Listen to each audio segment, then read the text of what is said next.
Se você fizer uma busca aí no Google por imagens medievais de unicórnio, você vai encontrar mais ou menos isso aí, que são imagens de unicórnios sendo atacados por caçadores, aparentemente, pessoas com lanças ou com arco e flechas, enquanto ele deita no colo de uma mulher, né? Essas imagens acontecem com muita frequência, estão presentes em muitos manuscritos medievais, principalmente em bestiários medievais, né? Que são livros moralizantes que falam sobre os animais. Já tem um vídeo aqui no canal sobre os bestiários medievais, depois se você não assistiu, clique aí para assistir. Mas o que nos interessa aqui nesse vídeo, que é um vídeo sobre unicórnios, né, o imaginário sobre unicórnios na Idade Média, é que essas imagens são um excelente ponto de partida para a gente falar disso, né? Como que os medievais imaginavam os unicórnios, por que que os unicórnios aparecem dessa forma, né? Exatamente nessa cena, o que que essa cena quer dizer? Enfim, né, essas imagens são bastante simbólicas e é interessante para a gente entender esses simbolismos, dar uma mergulhada, que é o que a gente vai fazer nesse vídeo aqui, no imaginário medieval sobre os unicórnios. Né? Por que que eles aparecem sendo mortos? Por que que alguém gostaria de matar um unicórnio? E como alguém faria isso? E mais ainda, o que que esses animais têm a ver com o monoteísmo, com a doutrina da encarnação e com outros pontos da teologia cristã medieval? Então, para começar, né, o que que são exatamente unicórnios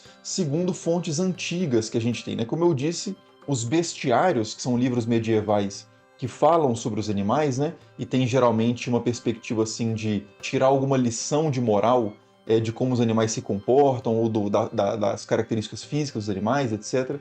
Esses bestiários falam muito sobre unicórnios, mas os bestiários eles têm fontes mais antigas que remetem de fato até a antiguidade mesmo, e a gente vai diretamente nessas fontes para ver o que elas falam sobre os unicórnios, né? Uma dessas fontes é a História Natural, que é um texto de Plínio o Velho, né, um autor romano, do século I depois de Cristo. É um texto que foi utilizado como fonte frequentemente nos bestiários medievais, e o texto de Plínio diz exatamente o seguinte: há um animal na Índia muito feroz chamado monoceros, né, que significa um chifre, que tem a cabeça de um veado, os pés de um elefante e a cauda de um javali. O resto do corpo é como de um cavalo, ele emite um profundo ruído e tem um único chifre preto que se projeta do meio de sua testa, com 2 côvados de comprimento, mais ou menos 1 metro de comprimento. Dizem que este animal não pode ser capturado vivo. Então isso é o que Plínio diz no História Natural. É um relato interessante porque é um unicórnio aqui, um monoceros, né? um animal de um chifre só, e unicórnio significa exatamente isso também, né? Um chifre. Que é diferente do que a gente costuma imaginar, né? Geralmente unicórnio pra gente são cavalos brancos, assim, muito bonitos, e que tem simplesmente um chifre meio espiralado, né? Saindo da testa e tal. E aqui a descrição do Plínio é mais esquisita, né? Tem pés de elefante, uma cauda de javali, a cabeça de um veado, apesar de não ter as galhadas, né? Mas tem um chifre preto se projetando no meio da testa, enfim. E um chifre enorme, né? De 1 metro de comprimento. Então, um relato assim de um animal meio diferente do que a gente está acostumado, a gente vai ver que é a partir desse relato que vai se desenvolver a nossa ideia atual de unicórnio, né? E a ideia medieval também de unicórnio. Mas antes de a gente chegar nela, a gente pode ir para outra fonte muito comum que os bestiários utilizaram para falar sobre o unicórnio, que é o livro Etimologias, que é um livro já medieval do século VII depois de Cristo, escrito por Isidoro de Sevilha, né? Que já é um autor cristão. E ele vai falar o seguinte: a palavra grega rhinoceros, que significa com chifre no nariz, de onde vem a nossa palavra rinoceronte também, né?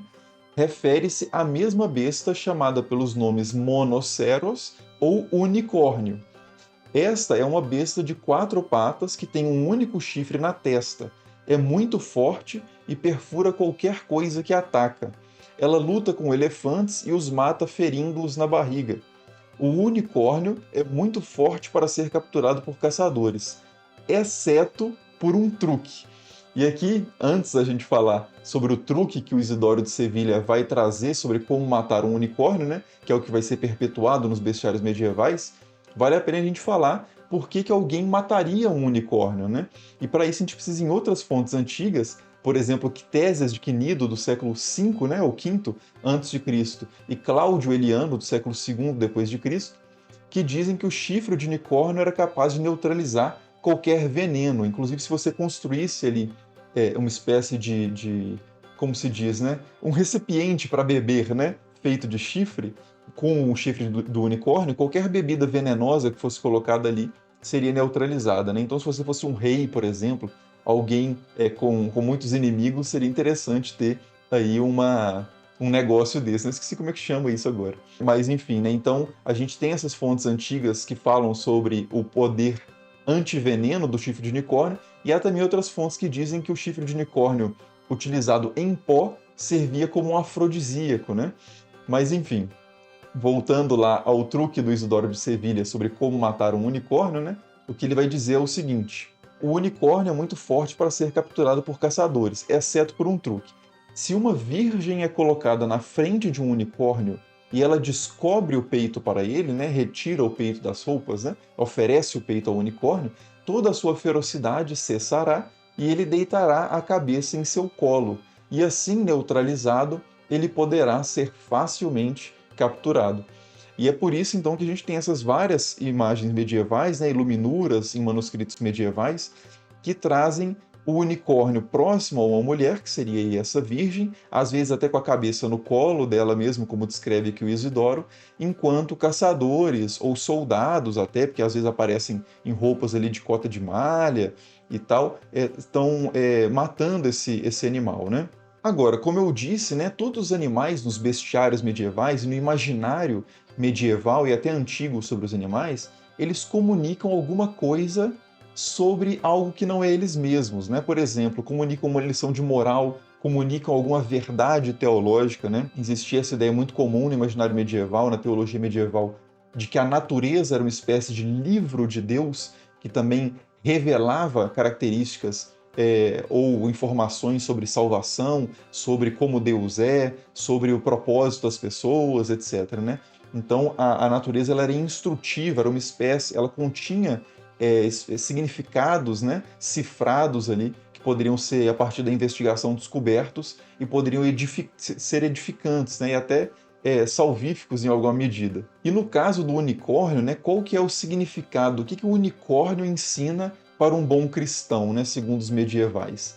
E aí, para descobrir isso, a gente vai para outra fonte antiga, que também é uma fonte muito comum que os bestiários usam, né, para falar sobre os animais em geral e sobre o unicórnio em particular, que é o fisiólogo, né? Fisiólogo significa aquele que sabe sobre a natureza, né? Physis é a palavra grega para natureza e logos, né, de discurso, razão, ciência, né? Então o fisiólogo é aquele que sabe ou fala sobre a natureza, né? E esse texto que sai da boca desse autor anônimo, né, que é o fisiólogo, do século II depois de Cristo, é um texto já cristão, né? Ele vai dizer o seguinte: o monoceros, né, isto é, o unicórnio, tem esta natureza, dois pontos. É um animal pequeno como o cordeiro, é extremamente astuto e tem um chifre no meio da cabeça. O caçador não pode se aproximar dele porque ele é extremamente forte.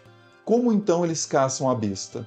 Os caçadores colocam uma virgem casta diante dele, ele salta para o colo dela e ela aquece e nutre o animal e o leva ao palácio dos reis. Então, o que o fisiólogo traz aqui é parecido com o que o Isidoro de Sevilha trazia, só que no fisiólogo isso parece um pouco mais críptico, né? Essa questão de levar ao palácio dos reis, mas parece que é assim, depois que o animal é morto, né, a partir desse truque, ele é presenteado ao rei, né, como um prêmio de caça, uma coisa desse tipo, né? Mas o mais importante para nós aqui é o que o texto vai dizer na sequência, que vai expor, então, aquilo que eu estava dizendo, que é o significado simbólico, né, moral e teológico do unicórnio. Então o texto do fisiólogo vai dizer o seguinte: o unicórnio tem um chifre porque o Salvador, né, Jesus, disse: eu e o Pai somos um.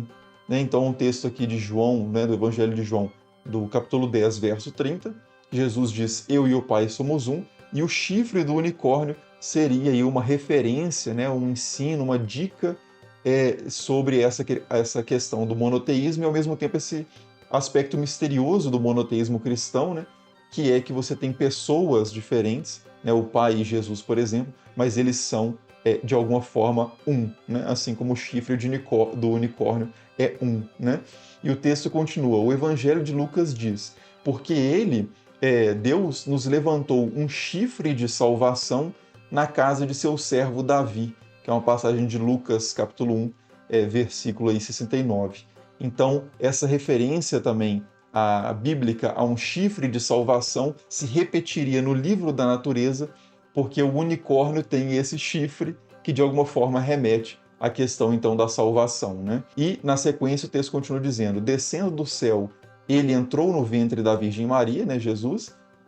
Ele era amado como filho dos unicórnios, um texto que, segundo o fisiólogo, está em Salmos 22, verso 21. Nenhuma tradução recente da Bíblia vai trazer dessa forma, mas se você procurar na King James Bible, por exemplo, né, uma das Bíblias mais importantes em inglês, você vai encontrar de fato ali essa passagem escrita exatamente dessa forma, né, ou pelo menos referindo a unicórnios. Então, em algumas Bíblias, sim, unicórnios estão presentes na Bíblia, né? E aí, mais uma vez, a gente tem, segundo o fisiólogo, aí, uma relação entre unicórnios e Jesus, né? E aí, finalmente, o texto encerra com mais algumas relações entre verdades teológicas reveladas com a figura do unicórnio, dizendo o seguinte: dizem que ele é astuto, pois nem principados, potestades, tronos ou dominações podem compreendê-lo, nem o inferno pode detê-lo.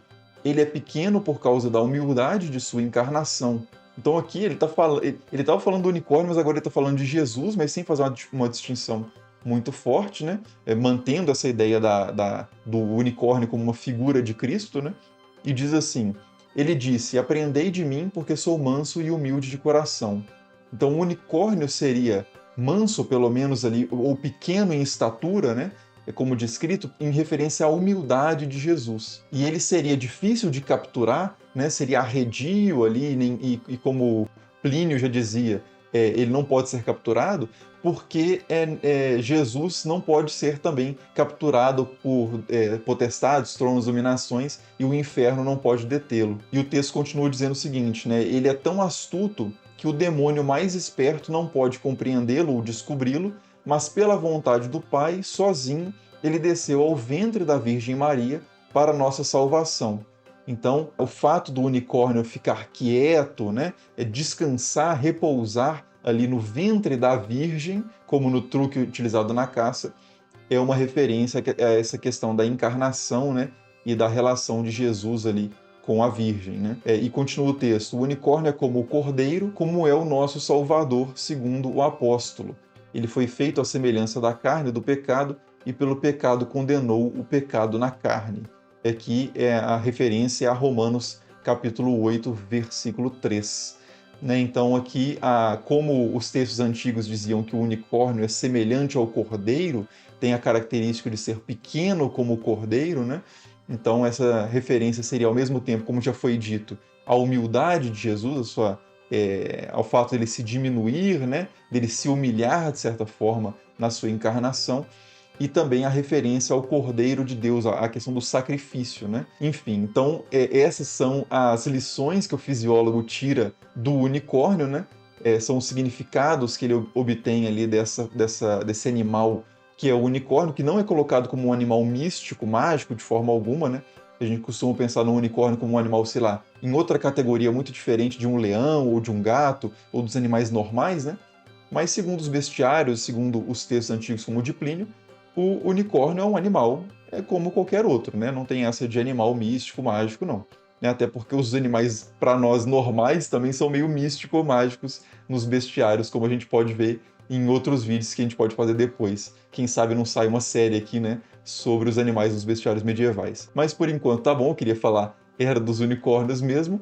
Se você conhecia já esses significados por trás do unicórnio, esse imaginário medieval do unicórnio, deixe aí nos comentários. Se não conhecia, comente aí também. E nos vemos aí nos próximos vídeos. Até mais!